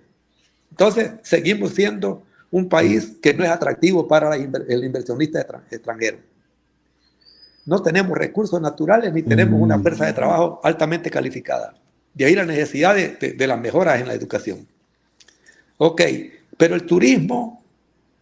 Créanme, lo que a mí me sorprende hasta dónde se ha llegado con el tema del avance del turismo en el país. Somos un país chiquito que no tenemos mucho que mostrar. No podemos competir ni con Guatemala, ni con República Dominicana, mucho menos con México. ¿Va? Tampoco podemos pensar que un eje de acumulación que puede garantizarle progreso, desarrollo al país, pero especialmente bienestar a la población, va a ser el turismo. Eso se va a agotar 3, 4 años. Hoy somos una novedad, todo el mundo viene a ver que tenemos seguridad y todo eso, pero yo sé de gente que está diciendo, ya no vuelvo a venir si aquí no hay nada que ver, pero además todo es carísimo. ¿Ok? Ajá, y entonces, y en el fenómeno de la construcción, eso también va a tener topes. ¿Por qué? Porque las casas que se están construyendo, los apartamentos, etcétera, etcétera, tienen precios tan altos que poco a poco ya no tendrán mercado en el país y la construcción explotará como una burbuja. Entonces, por ahí no es las posibilidades de desarrollo del país no van por ese lado. Hay que abordar concretamente, darle un viraje a un país productivista. ¿A qué me refiero? Que todos los países que se han desarrollado resolvieron genialmente un problema básico es el problema de asegurar la alimentación de la gente, el desarrollo de la agricultura. Claro, ya no se trata de que repartamos tierra y querramos ver un montón de campesinos con cuma y tecomates trabajando y asoleándose con estas cosas del calentamiento global. Es imposible, ¿verdad? Pero sí tenemos que abordar el tema agrario, y este gobierno ha cambiado 5 ministros y ha dado vía totalmente en estos pasados 5 años, y no va por ahí el asunto. Entonces, definir un modelo productivo, eso es totalmente necesario e impostergable si queremos dar empleo, si queremos dar salarios dignos, si queremos dar trabajo para decenas de miles de jóvenes que siguen emigrando o que provienen de familias disfuncionales vinculadas a la vida, a la economía pandilleril y todo eso, que no están teniendo oportunidades. Fidel, en ese caso, me gusta la observación que haces, obviamente, es la realidad. Entonces, pero aquí también hay que ser propositivos, ¿no, Fidel? Que, a ver, aprovechar el turismo como opción, ya lo has dicho, competir con los países vecinos está complicadísimo. ¿Cómo meter a todos estos jóvenes a que sean parte del desarrollo de El Salvador? O sea, si en la educación tenemos fallos, o sea, aquí es una situación complicada porque la empresa privada, como ya bien lo has dicho tú, la inversión de otros países es muy poca. O sea, El Salvador cada vez, en vez de subir, pues va retrocediendo en ese aspecto. Entonces, ¿cómo vamos a sacar? Es exportar mano de obra para otros países. No sé, o sea, ¿cuál sería esa, dónde ves tú esa posibilidad? Por eso yo hablo de la necesidad de hacer reformas estructurales. Y una de esas cosas, una reforma estructural, es precisamente generar una nueva relación del poder de la tierra y la orientación. ¿Para qué sirve la agricultura? Mira, aquí hay 400,000 manzanas de tierra ociosas. Para un país tan pequeñito de 20,000 kilómetros cuadrados, ese es ofensivo. Y para un país que importa el 80% de lo que consume. Pero es una contradicción que hay que resolverla. Una contradicción, pero ustedes ven de que este nuevo grupo gobernante está en ese interés. Mira, pero a propósito de Eric, mira, Eric, hay estudios bastantes donde se plantea que por cada manzana de tierra que tú pones a producir, generas 2 empleos. Si tenés 400,000 manzanas que no están siendo utilizadas, poné a trabajar 100,000, podés generar 200,000 empleos en el agro y vinculados al agro, en la comercialización, etc. ¿Ok? ¿Y cómo podemos hacer eso? Con solo decretar una ley para un nuevo uso y tenencia de la tierra que prohíba que los que tienen tierra la tengan sin trabajarla. Y por la explotación de las tierras. Ahí está tocando a varios grupos de la oligarquía, porque hay multimillonarios que tienen tierras y que no las tienen. O las están ocupando para especular, ¿ok? Para desarrollar. Pero este grupo gobernante está interesado a tocar a estos grupos de terratenientes. Miren, yo quiero decirles algo que no lo he dicho a nivel público en ninguna otra parte. Por favor, dale. Es que a mí me da la impresión de que corremos el riesgo de que el impulso progresista nacido con la rebelión popular electoral del 18 y reiterada en otras rondas electorales se vaya perdiendo. ¿En qué sentido? Es que me parece que se está generando un nuevo grupo de poder híbrido, que es como una fusión entre el nuevo bloque económico nacido de las elecciones del 19, el 21, etcétera, centrado en la familia de Nayib y otros allegados, que nosotros veíamos como el nuevo bloque burgués que estaba sustituyendo al viejo bloque oligárquico. Me da la impresión que ya se dio un mestizaje, una hibridación. Y ahora ya no tenemos un bloque puramente burgués, sino un bloque en el que también los oligarcas tradicionales se sienten completamente cómodos. A gusto. A gusto. Y están haciendo ahora mucho más dinero que en otros momentos. Entonces, a mí me parece que este nuevo gobierno va a redefinir esa situación. Porque si no se da una reforma agraria sobre la tenencia de la tierra y si no se da una reforma de carácter impositivo con un sentido donde el que tiene más pague más, estamos complicados. Ya por la explotación de la tierra me parece una buena propuesta, y hay un comentario que tiene que ver mucho con lo que has dicho tú al final, Fidel. Carmen Castillo, gracias Carmen por tus comentarios. Dice, bueno, hay varios, ¿no? Que estamos hablando hace un rato sobre lo del gobierno, ¿no? Las votaciones. Entonces dice, el dictador elegido por el soberano, ahora hay que esperarnos seguramente la división interna de nuevas ideas, que quizás no a breve, pero pienso será la siguiente fase. Entonces, aquí cabe la pregunta, porque con la hibridación que dice Fidel, que a todas luces, sí, la hibridación de la clase, la casta política en El Salvador, a ver, más que haya cesado, se ha expandido, ¿no? Entonces, habrá esa disputa interna dentro de nuevas ideas, porque ellos están dentro de nuevas ideas, hay que decirlo. Y aquí traigo a colación, porque esta pregunta la voy a dejar ir a Walter, que ya se está preparando porque sabe que igual. Entonces, dice eso, ¿no? Habrá el siguiente paso, es que nuevas ideas, implosiones, como lo dijo también Nayib Bukele en Madrid hace, ¿qué? 2019. 6 años. En el 2019. Sí. Ahora, 19 de mayo. Eso es, ahora la pregunta es esa. Entonces, Walter, porque con lo que ha dicho Fidel, lo asocio con esto, y que sería agregando el comentario ahora mismo que nos ha puesto Carmen. ¿Cómo ves tú esta posibilidad? Obviamente no va a ser hoy ni mañana. Esta hibridación que dice Fidel Nieto es interesante. ¿Tú cómo lo percibes?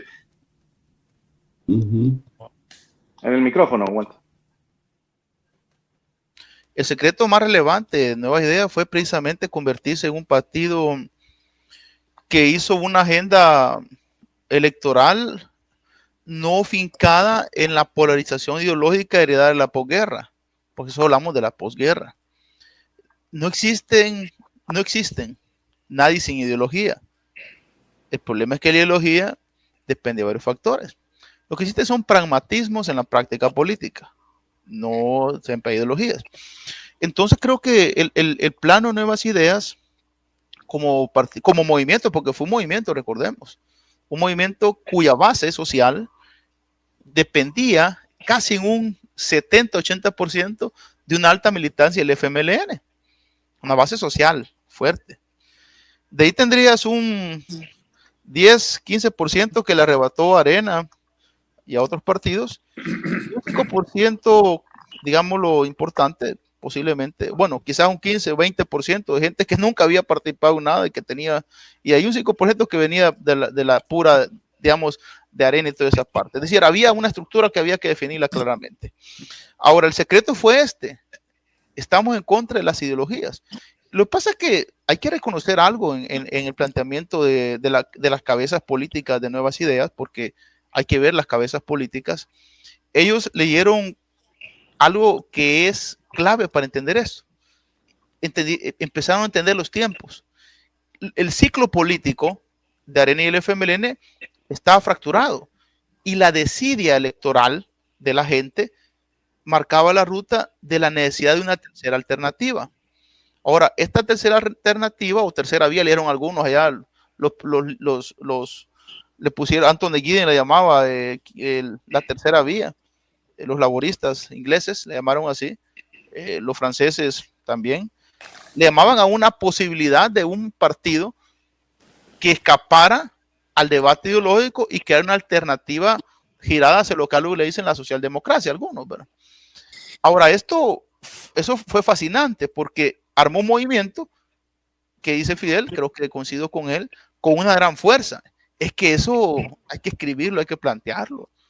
Voy a ver sedes de nuevas ideas como si eran iglesias pentecostales en todos lados.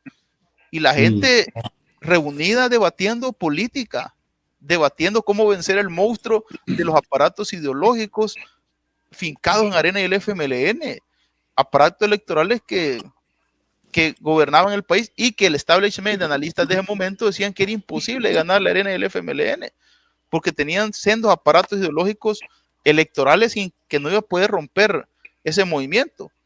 Pero ese movimiento rompió eso. Ahora, lo que dice Fidel, rompió Arena y el FMLN, y un día preguntaba en un lugar, ¿dónde están los financistas de Arena? ¿Dónde está Fusades? ¿Dónde está la NET?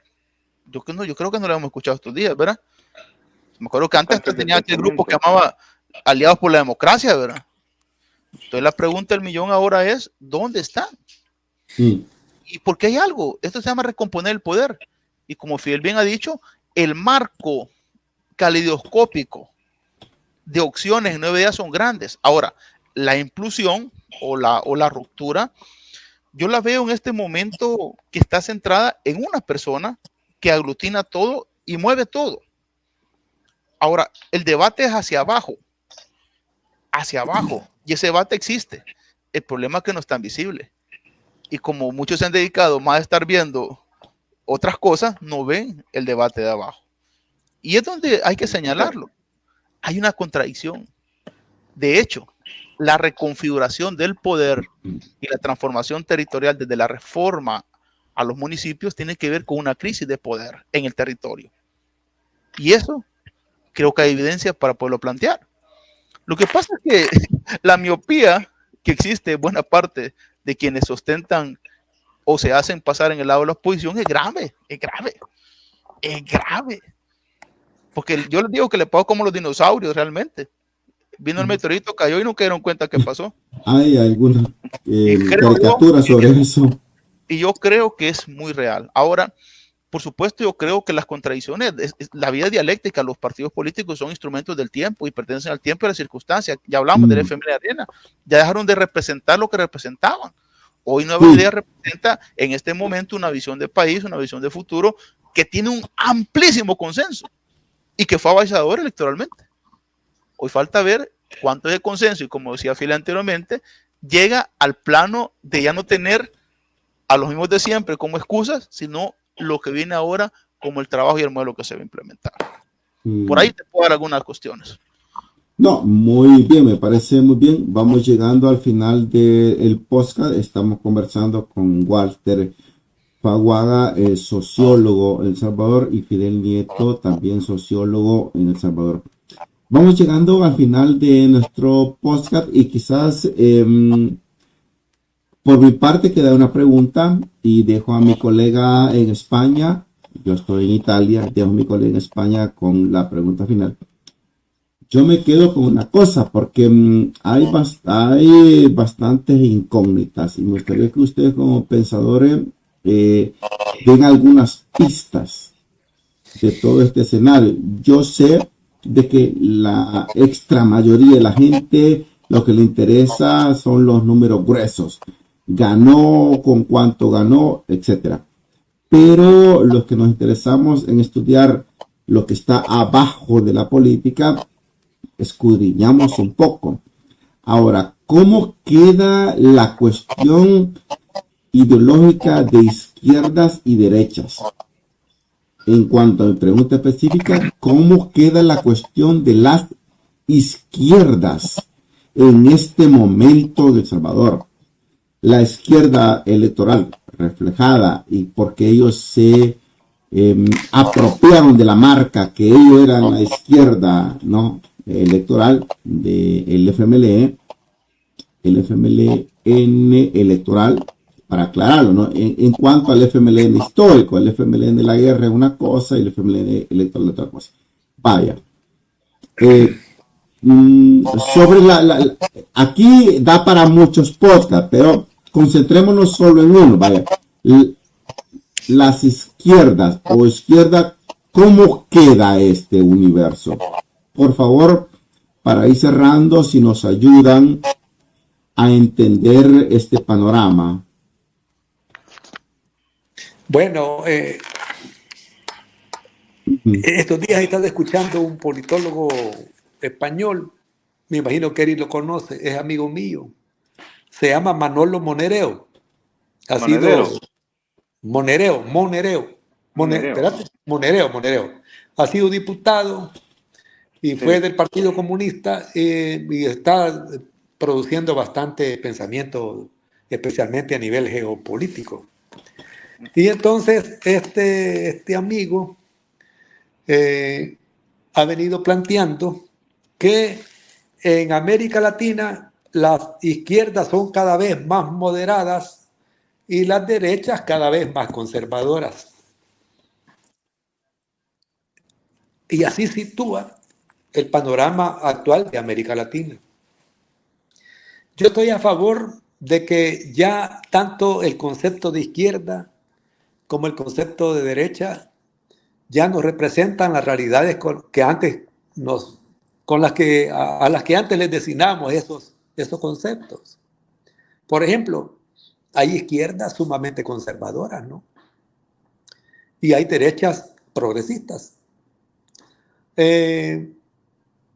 Y yo tengo la sospecha de que nosotros como país podemos ir cediendo terreno al impulso progresista y podemos ir cayendo en una tendencia conservadora que tiene a la base algo bien elemental. Aquel que tiene el poder ya no quiere salirse de ahí. Y conservar el poder entonces es una expresión de conservadurismo, ya sea que la persona se retrate como de izquierda o de derecha. Aquí tenemos un caso donde reniegan de esos datos, de esos conceptos. Y yo estoy de acuerdo y apoyo lo que señalaba Faguaga. Hoy parece ser que tiene más sentido hablar de globalistas y soberanistas. Globalistas, la OTAN, el occidente colectivo, el norte global. Y soberanista, el nuevo proyecto de un nuevo orden mundial, ¿verdad? Que pretende precisamente desarrollar los países, desarrollar sus economías, desarrollar su dignidad, su soberanía. Entonces, por ahí depende de por qué lado se esté alineando cada gobierno. Me parece como que es más práctico, sirve más para el análisis que volver al tema de izquierda y derecha. ¿Más práctico o más pragmático? Espléndido. Tengo problemas con eso del pragmatismo, porque ustedes han de saber que pragmatismo sí también es una ideología. Es una corriente del liberalismo. Y que tiene que ver con el oportunismo del más desvergonzado muchas veces, ¿verdad? Entonces yo quiero decirles... No, porque nos pones una disyuntiva, Fidel. Nos pones en cuanto a lo occidente y al sur global, que casi lo está hegemonizando los BRIC, en lo que se encuentra China y Rusia, que no son precisamente alternativas entre ellos, sino un binomio. No sé si te pongo dificultad con esto. No, para nada.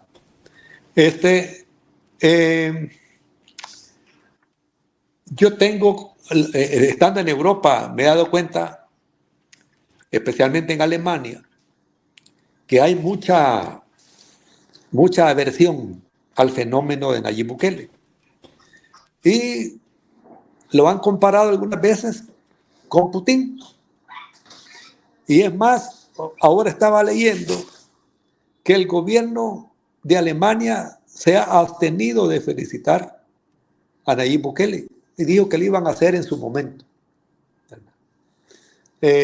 Porque hay que ahí como ese problema. Pero sí están bien aliados de Netanyahu, ¿verdad? ¿Ok?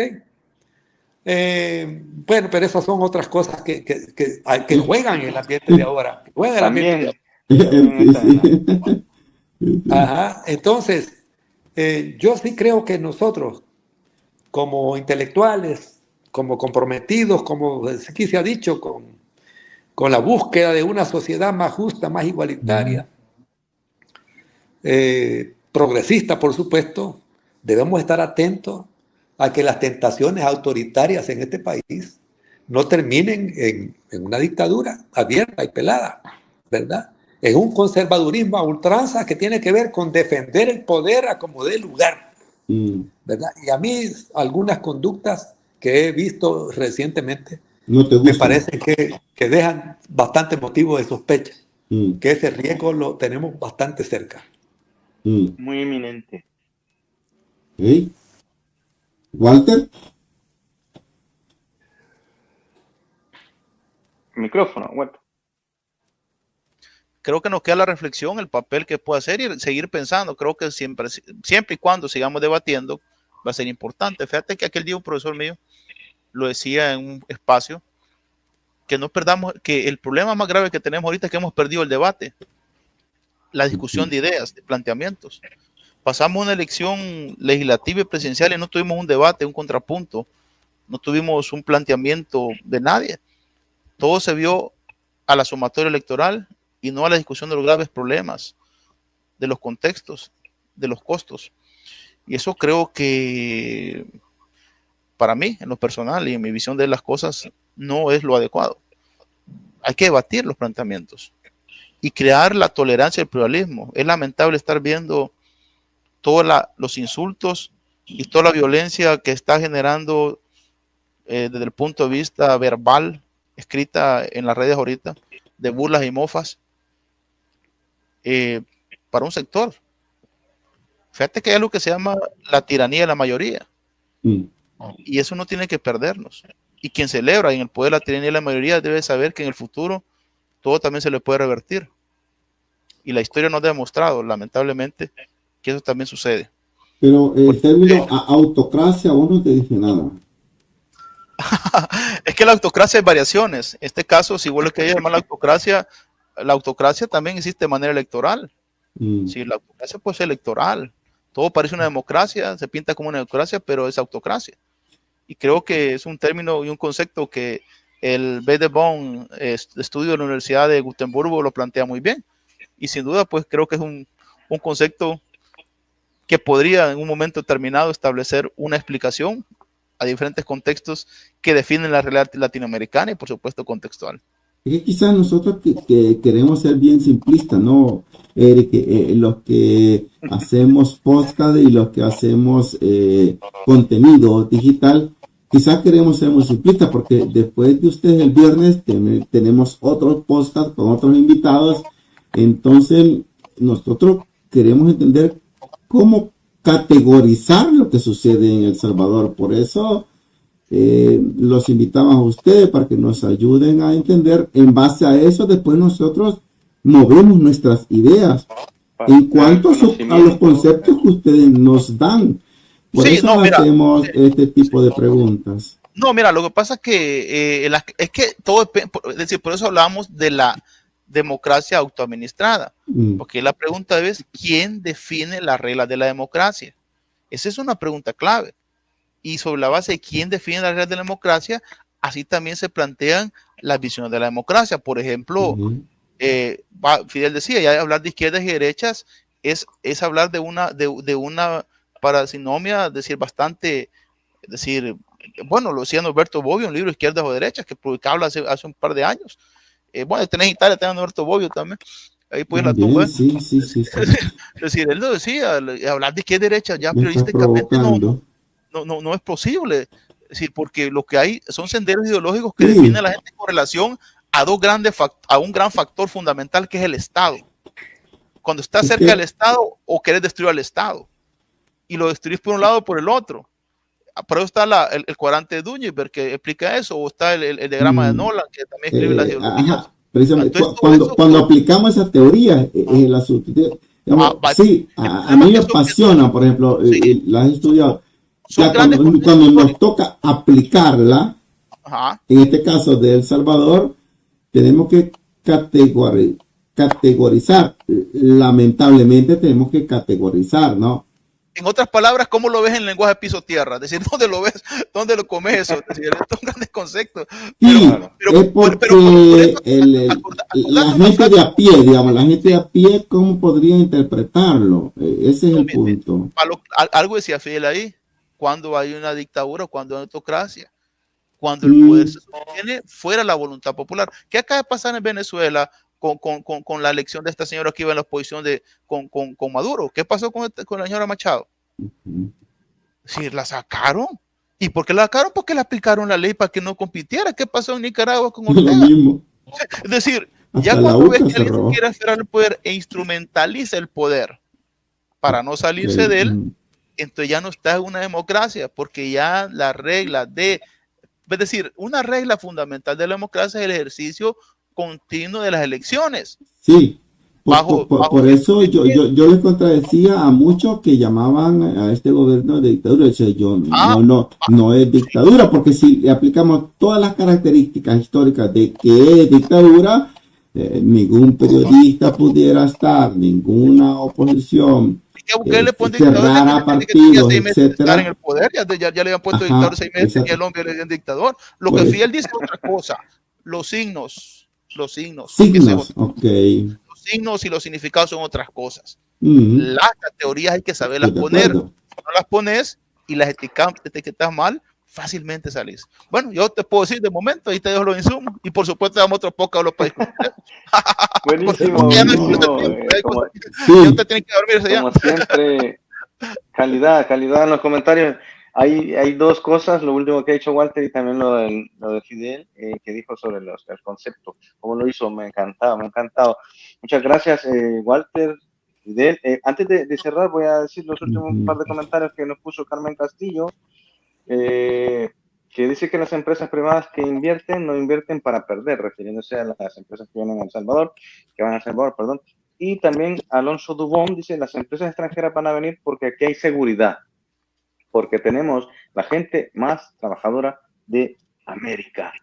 Pues que así sea, Alonso, que eso es lo que nosotros queremos, que llegue esa inversión, que es lo que necesita el país, y también lo que decía Fidel, como la proposición que decía, que se explote la tierra. Hay mucha tierra en estado óseo que se puede aprovechar. Y claro, pues nada, agradecerles grandemente, Jandres, te dejo el cierre. ¿Cómo es posible, ¿verdad? Un país tan pequeño que exista territorio que se puede explotar? Quedan algunos temas emblemáticos que, bueno, los vamos a entrar en otra vez. Por ejemplo, los que están detenidos de Santa Marta, que me gustaría invitarlos en algún momento, pero lo haremos después. Vale. No, cierro, porque me está entrando alguna llamada. Cerramos ahí entonces, y muchas gracias por estar con nosotros y esperamos de que nos acompañen en otras reflexiones, porque aquí no termina todo. Al contrario, estamos al inicio. Eso es, a partir de aquí vamos dándole seguimiento a todo, como saben, el podcast de político, hablamos de política y le damos seguimiento a todos los gobiernos, a todos los países, no solo de América Latina, también de Europa. Así es que nada, muchas gracias por haber estado con nosotros y nos escuchamos en la próxima. Fidel, un abrazo fuerte hasta El Salvador. Igual. Gracias y seguimos. Eso es, gracias a ti. Venga.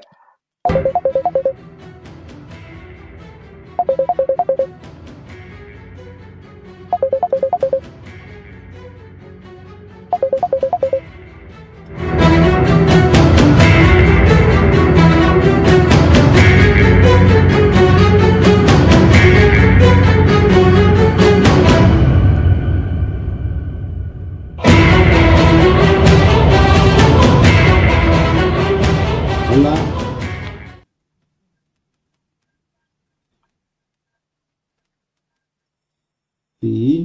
Sí, hola.